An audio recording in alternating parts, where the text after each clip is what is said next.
Just when it looked like things were moving in the right direction, a second protest started causing issues on Highway 4 in southern Alberta.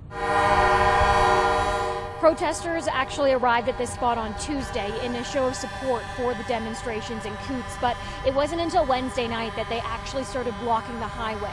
And it appears to be a rotating blockade. However, limited traffic is able to get through, including transport vehicles headed to the border. Police are asking that the public stay away from the area, and RCMP actually have their own blockade up to ensure that only people who live in the area or need to get to the border for work reasons are allowed through. Now, this all comes after some big moves on Wednesday. After negotiations with RCMP, protesters blocking the highway to the Coutts border opened up a lane in each direction.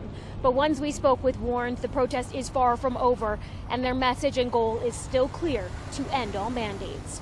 That's what happens. We're going to stay where we are. If not, we're going to block off the highways again.